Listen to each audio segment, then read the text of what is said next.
What would you do if the one person who could save everything you'd ever built was the man emptying your trash?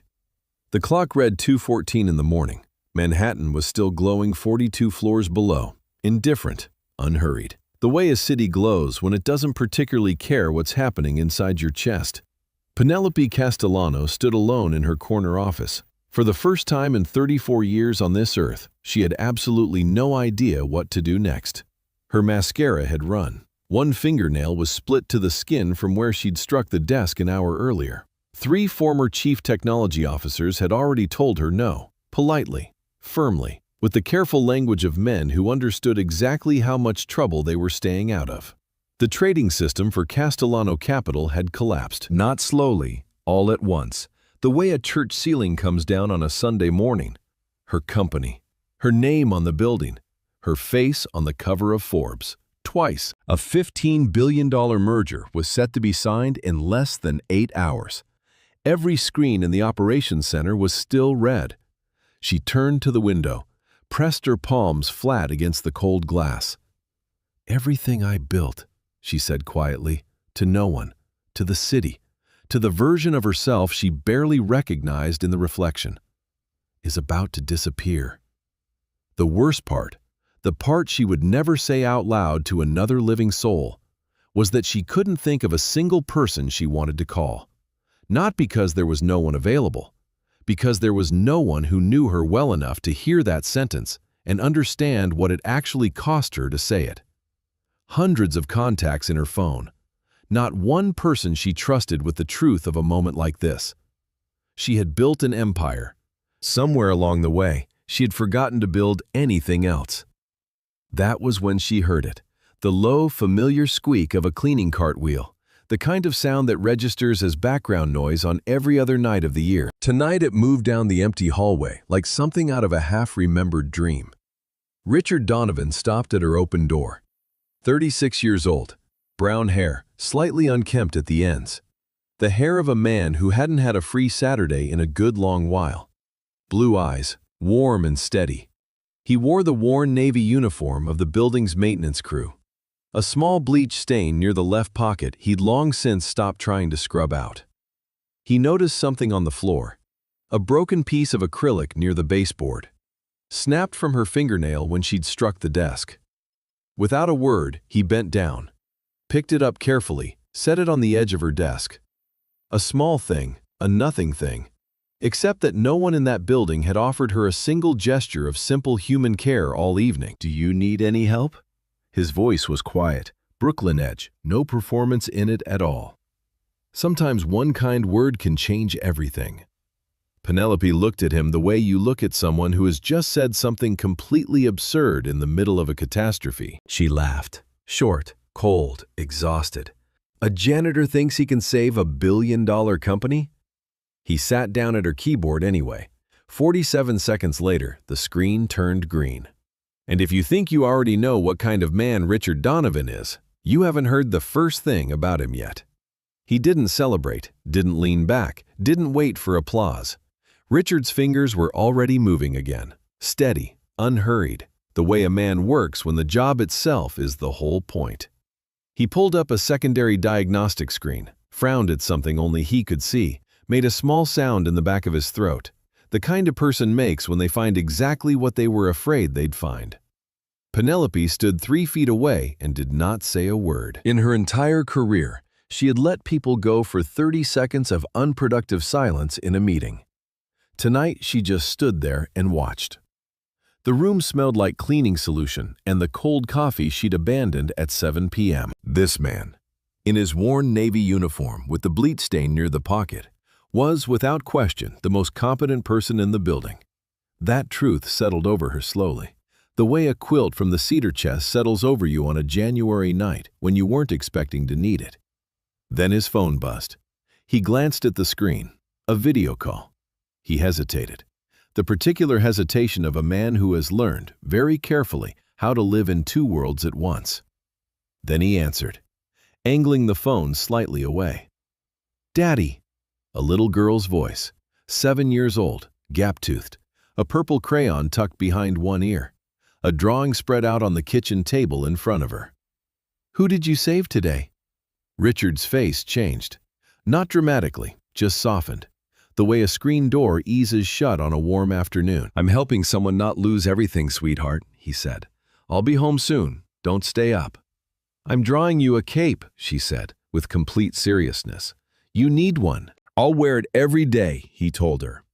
She held up the drawing, a stick figure in a blue uniform, bright red cape, the word hero in large looping letters across the top.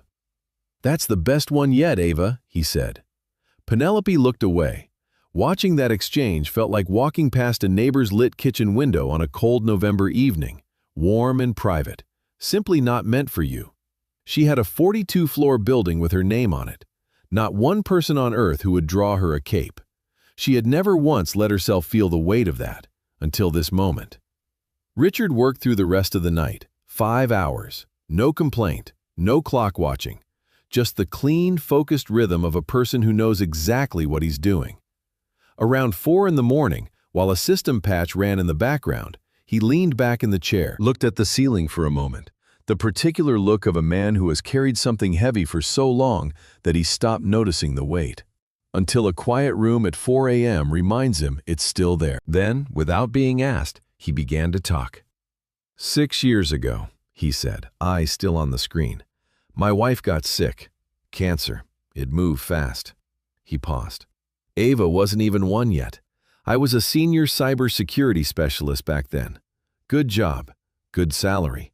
But there was no version of that position that put me in the hospital every afternoon and home before dark. He turned his coffee cup slowly in his hands. So I left. Penelope didn't move. My wife passed when Ava was 13 months old. I came out of it with $180,000 in medical debt and a daughter who needed her father home by 3 o'clock every afternoon. A brief silence. No firm was going to hire a man 6 years out of the field. I understood that. So I found work that let me take Ava to school in the morning and pick her up in the afternoon. He glanced once at the cleaning cart in the hallway. This was the right job for the two of us. He paused, added something quieter, almost to himself. There was one firm that called me back actually, 8 months after my wife passed. Good offer, senior position. He turned his coffee cup slowly. The hours were 6 a.m. to 8 p.m. I would have seen Ava on weekends.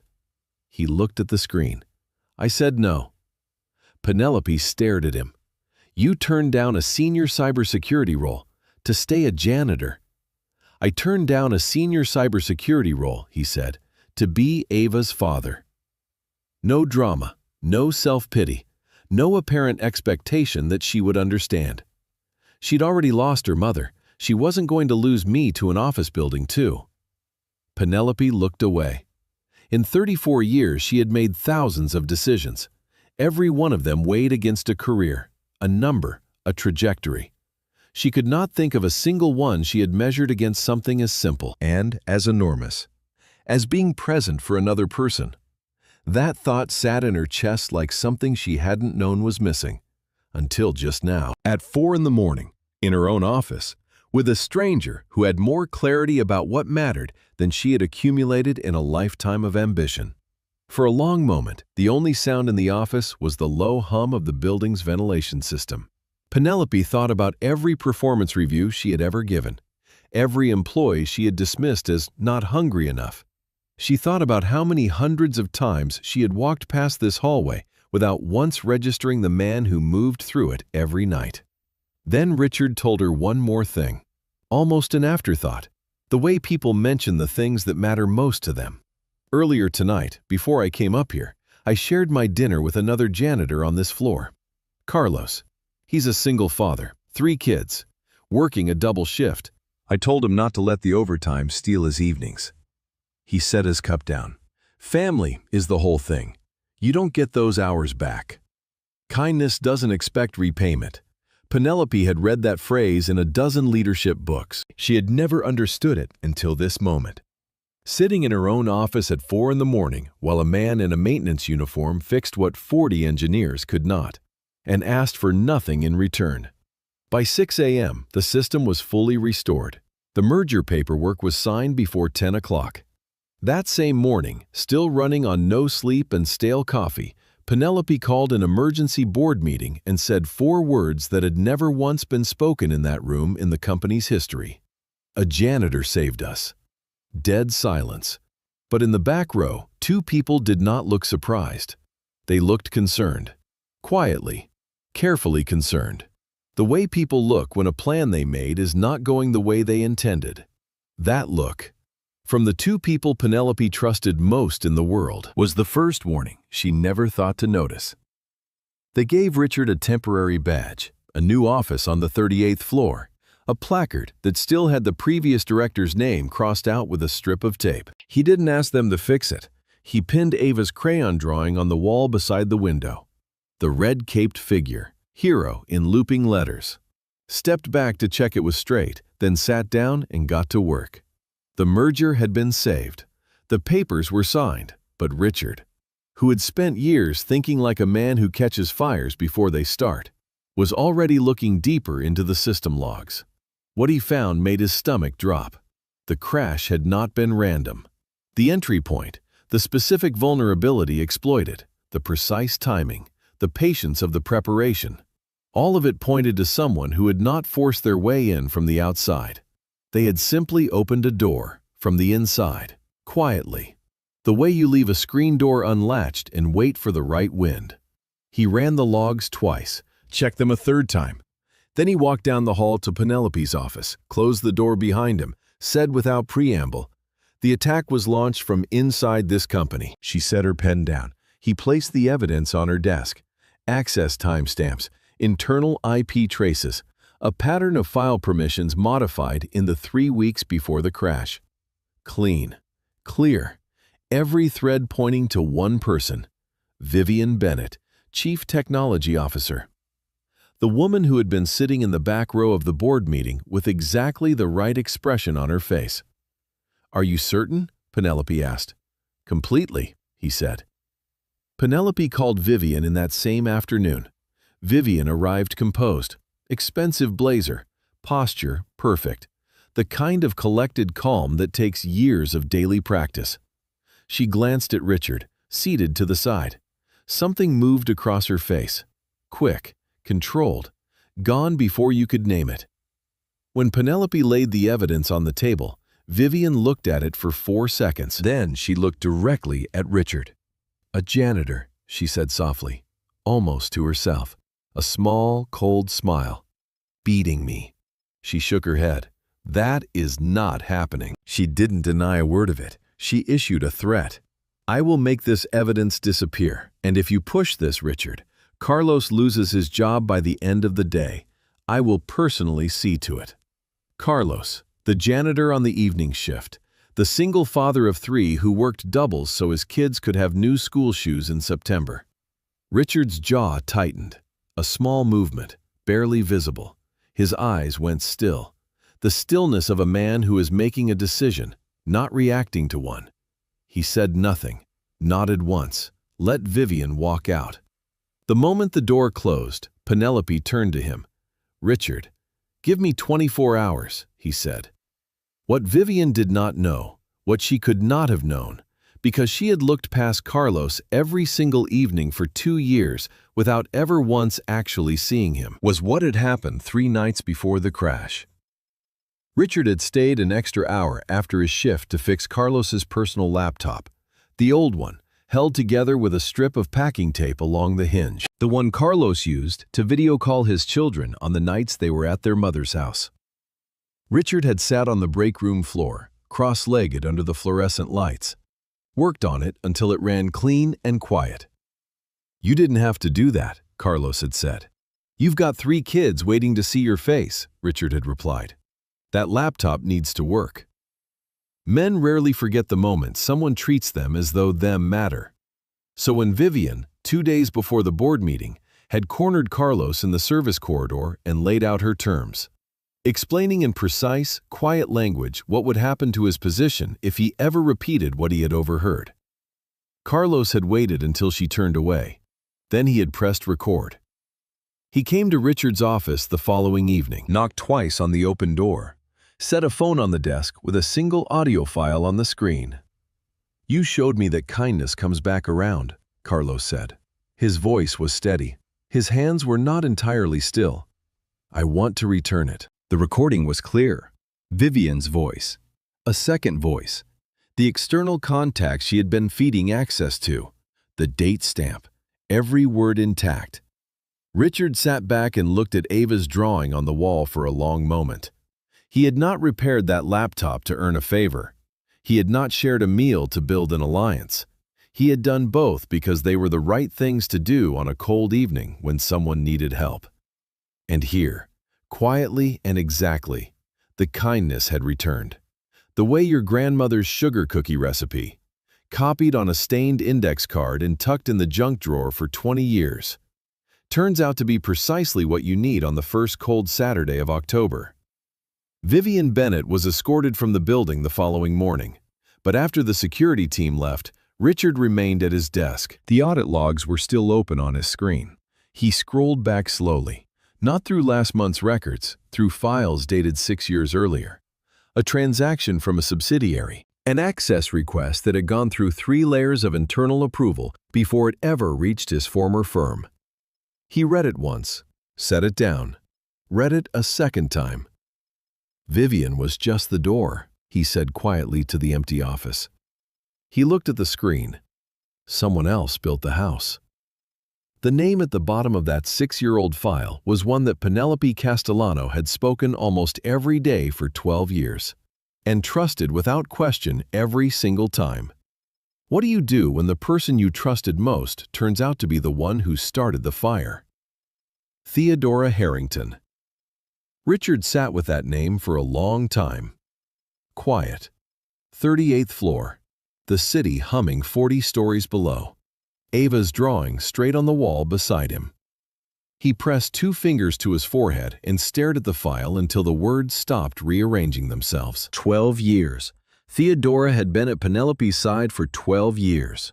Chief Financial Officer.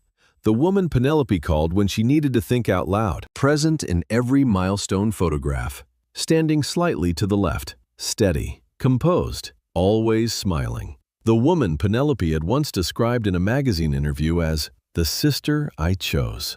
Richard remembered her from a different context entirely. 6 years ago, he had been approached through a third party with an unusual request. The language in the brief had been careful, clinical, designed to make something clearly wrong sound almost procedural. The ask was simple: gain access to a competitor's internal communications, protect an upcoming merger. It was illegal. He had said no. No elaboration, no negotiation, just no. What he had not known then, what he only discovered now, reading that old file in the pale light of the 38th floor, was the name of the company behind that request. The subsidiary. The one whose cost-cutting decision, 2 years later, would delay an insurance authorization in a Brooklyn hospital. The same company, the same chain. 6 years of consequences, running silent and invisible from a single decision made in a room he had never entered, by people he had never met, whose names he was only reading now. He sat with that for a long time. He did not feel rage. He felt something older and heavier than rage, the specific grief of understanding too late how connected everything had always been, how the refusal that cost Theodora her position had also, indirectly, set in motion the sequence that cost him his wife. Not by anyone's design, just by the cold, indifferent logic of institutions and money and decisions that ripple outward and downward, until they land on the people least able to absorb them. He closed the file, opened it again, closed it a second time. Then he picked up the phone and called Penelope. She looked up from her desk, reading glasses pushed up on her forehead, a half-eaten granola bar resting on a stack of quarterly reports. He set the file on the desk in front of her without a word. She read slowly. Her expression didn't shift. Penelope Castellano had spent a decade training her face to hold still in rooms where stillness meant survival. But her hands, laid flat on the desk, went absolutely motionless. She used Vivian as the mechanism, Richard said. Vivian had the system access and the professional resentment. Theodora gave her the target, the timeline, the plan. Vivian thought she was acting on her own ambition. She was actually carrying out someone else's agenda. He paused. Patient people are the most dangerous kind. Penelope removed her reading glasses, set them carefully beside the granola bar, looked out the window at the city that had never once, in her entire career, offered her a moment of simple warmth. She did not cry, not yet. She asked what they were going to do. Richard had already worked it out. A honeypot, a digital trap, a false internal audit designed to look irresistible, seated precisely where Theodora's access habits would lead her. One more rope, enough slack for her to take it. "How long?" Penelope asked. 48 hours, he said. He got home at 9:15. Ava was asleep, her latest drawing spread across the kitchen table in the comfortable sprawl of a child who has claimed every surface as a workspace. One drawing, labeled Aunt Penelope in careful, wobbly letters, showed a woman with a yellow crown and a smile that took up most of her face. Richard stood in the kitchen in his coat and looked at that drawing for a full minute before he took it off and hung it on the hook by the door. He was reaching for the cereal box the next morning, packing Ava's lunch, half awake, the coffee still brewing, when his phone rang. Unknown number. He answered. No voice, just a video. Steady footage, shot from a distance, the deliberate patience of someone who has been watching for a while and wants you to know it. Ava, at school, running across the playground in her yellow jacket, the one with the safety pin zipper, laughing at something out of frame, completely unaware. Joyful in the specific, uncomplicated way that children are joyful when no one has told them yet to be careful. The footage cut to black. A single line of text appeared. Your beautiful little girl would be very sad without her father. Richard set the phone down on the kitchen counter.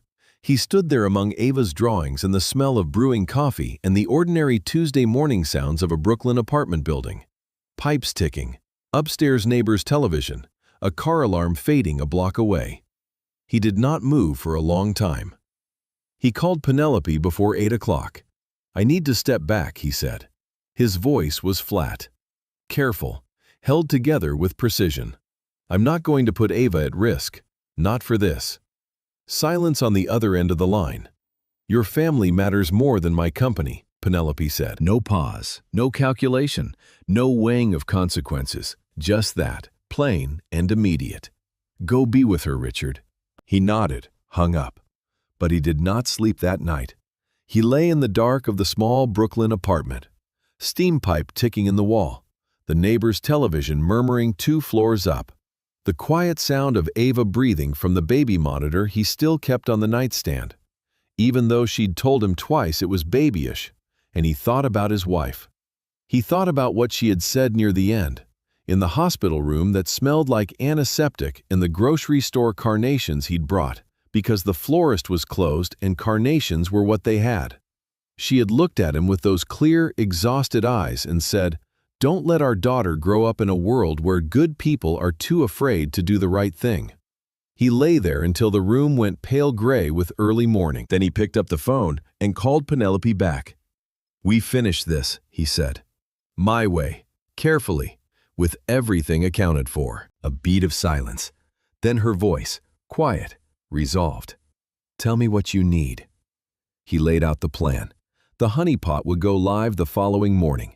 Every step documented, every access log preserved, nothing left to chance. But Theodora had been preparing her final move for 6 years. And what she discovered in those 48 hours, buried in records no one was supposed to find, would bring both of them to their knees before the end. The honeypot file went live at 8 o'clock that morning. Richard had built it with care.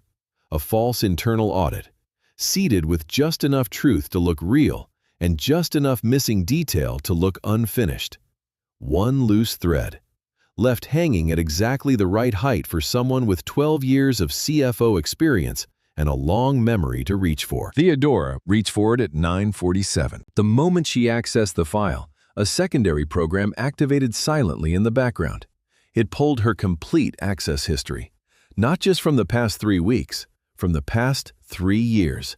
Every record she had touched, every communication routed through the subsidiary accounts, every quiet, methodical piece of a plan built over years of careful patience. By noon, Theodora Harrington was sitting across from two federal investigators in a glass-walled conference room, her attorney beside her, a full printed evidence file on the table between them. The woman who had stood in every milestone photograph, steady, composed, slightly to the left, sat with her hands folded and said nothing for a very long time. Then she confessed, all of it. But it was what surfaced in the final hour of that process, the piece Richard had not included in the honeypot because he had not known it existed. That stopped Penelope cold. 6 years ago, a cost reduction decision made by one of Castellano Capital's smaller subsidiaries had delayed an insurance authorization, a treatment authorization. The kind of delay that, when it stretches 4 weeks, does not mean inconvenient paperwork. It means a woman in a Brooklyn hospital does not receive timely care for an aggressive, fast-moving illness. Richard's wife, Ava's mother. Not deliberate, not malicious, just the quiet, indifferent consequence of a cost-saving decision made by people who never had to see the face of the person it affected. A spreadsheet entry in a boardroom, translated into something irreversible in a hospital room 30 blocks away. Penelope received this information at 2 in the afternoon, alone in her office after the investigators had gone. She read the subsidiary audit report twice. Then she set it down beside her reading glasses and the cold remnants of that morning's coffee, stood up, walked down the hall to Richard's office. He was at his desk, Ava's drawing still level on the wall beside the window. She stood in the doorway for a moment, then she walked in, crossed the room, and, for the first time in her adult life, stopped performing composure entirely. She dropped to her knees beside his desk. Her voice, when she found it, came from somewhere deep and unguarded. "I didn't know," she said. "I should have known. A decision made inside my company took your wife from Ava. From you." Her throat moved. "I am so sorry, Richard. I am genuinely, deeply sorry." He looked at her for a long moment. She had her hands pressed together on the edge of his desk, the way a person holds their hands when asking for something they have no right to request. She wasn't asking for forgiveness. She wasn't asking for anything. She was simply, finally, being honest about the weight of what had happened. He did not blame her. That was the part she hadn't expected. Not the absence of anger, the presence of something quieter and far more disarming. "You gave me a second chance," he said. "Now I want to give you one." He glanced at the drawing on the wall, the yellow-crowned woman with the enormous smile, labeled Aunt Penelope in wobbly letters, to make things right and to give Ava someone she can call family. He looked back at Penelope. That's all kindness has ever been, one person deciding to try again. Vivian was arrested that afternoon. Theodora's case was referred to federal prosecutors by end of business. The company's stock, which had wavered through the crisis, steadied at market close, then climbed, as Castellano Capital released a full public account of the internal investigation. Every detail transparent, every detail documented. The following Monday morning, Penelope stood before the all-staff meeting and announced 2 things. The first was a new company initiative, the Second Chance Program, a paid re-entry pathway for professionals who had stepped away from their careers to care for a family member, paired with guaranteed flexible scheduling for single parents. The second was the naming of the company's newly funded cybersecurity division, the Ava Donovan Cyber Defense Center. The room went quiet, in a completely different way than it had the week before. This time, the silence had warmth in it. When Penelope called Richard's name to accept a permanent senior position, he was not in the building. He was on a Brooklyn sidewalk, holding a small hand in a yellow jacket, walking his daughter to school. And when the offer letter reached him later that morning, he read it once, thought for a moment, picked up the phone with exactly one condition. His condition was 3 sentences long. Half days only, drop off in the morning, pick up every afternoon at 3 o'clock without exception. Penelope agreed before he finished the 3rd sentence. There was a small ceremony the day the Cybersecurity Center officially opened. The plaque was mounted beside the main entrance, polished bronze, clean engraved lettering. Ava Donovan, Cyber Defense Center. Richard stood in front of it in a blazer he'd borrowed from his neighbor Gerald. Because his own had a fraying cuff he hadn't gotten around to mending. Ava stood beside him in her yellow jacket, the one with the safety pin zipper, holding a bouquet of grocery store daisies she had personally selected because, in her precise 7-year-old judgment, they look like they're trying their best. She studied the plaque for a long, serious moment. "That's my name," she said. "It is," Richard said. "Will it stay there a long time?" "A very long time," he told her. She considered this with the gravity of someone accepting a significant responsibility. Then she nodded once, tucked her daisies more firmly under her arm, and declared that she was ready for lunch. 6 months after the night the screen turned green, Penelope drove herself to Brooklyn. No driver, just her own car on a light rainy evening. The kind of Manhattan rain that falls softly and doesn't hurry anywhere. She found the building, pressed the buzzer, waited, footsteps on the stairs. The door opened. Before she could say a single word, something small and entirely certain of itself hit her at hip height. Ava, arms locked around her, face pressed into Penelope's coat.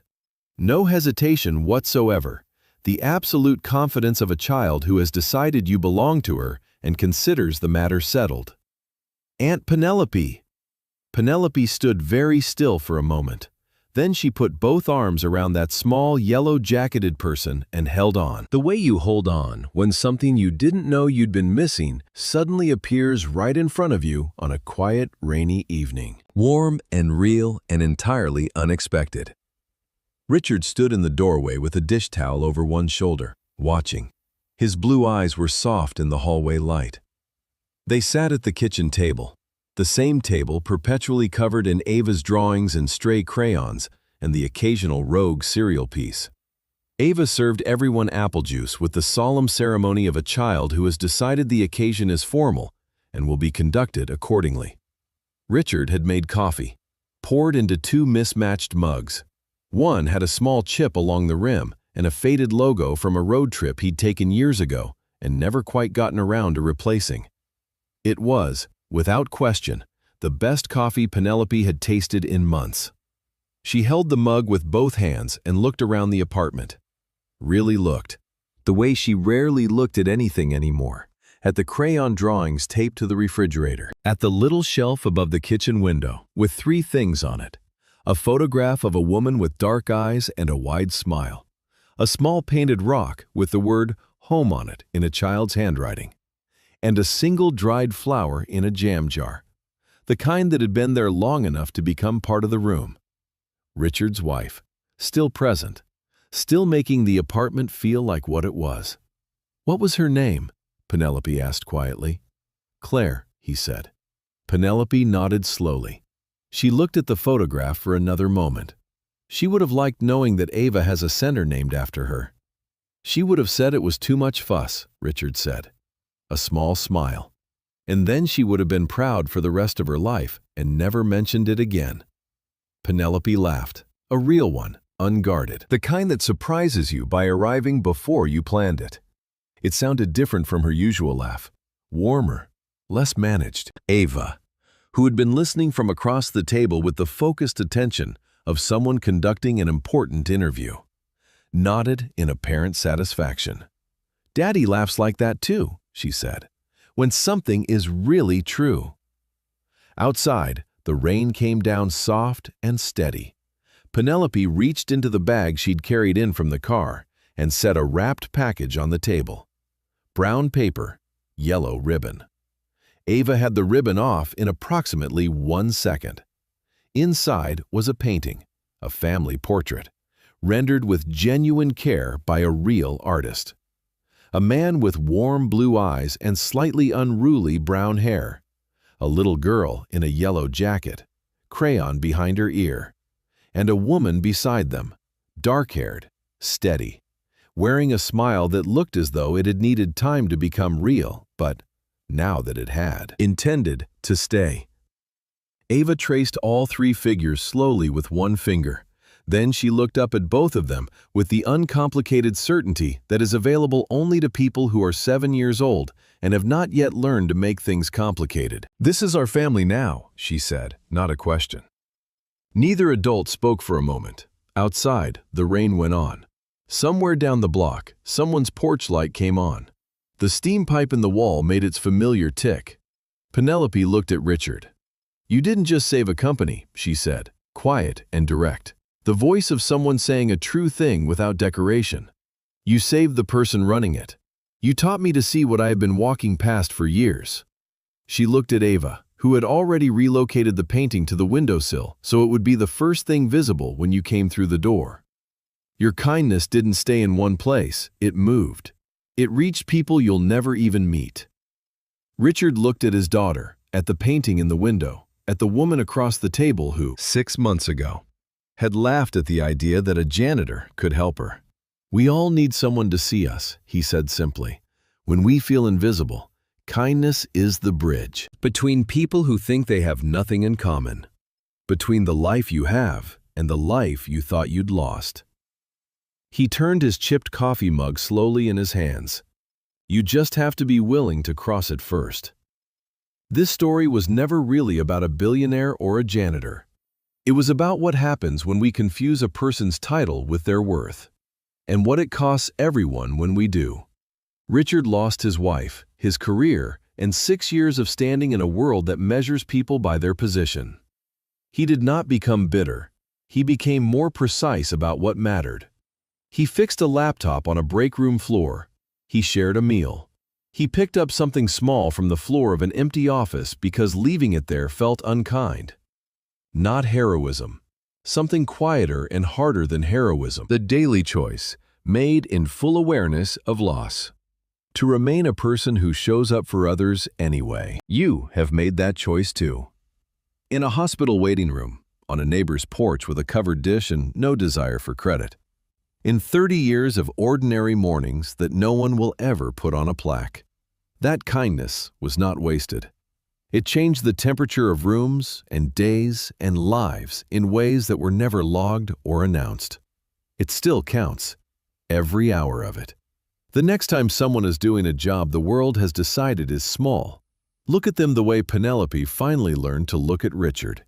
Not through them, at them, fully. That is the whole lesson. Just that.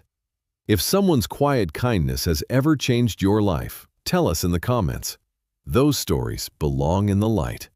And if this one reached something in you today, leave a 100 below.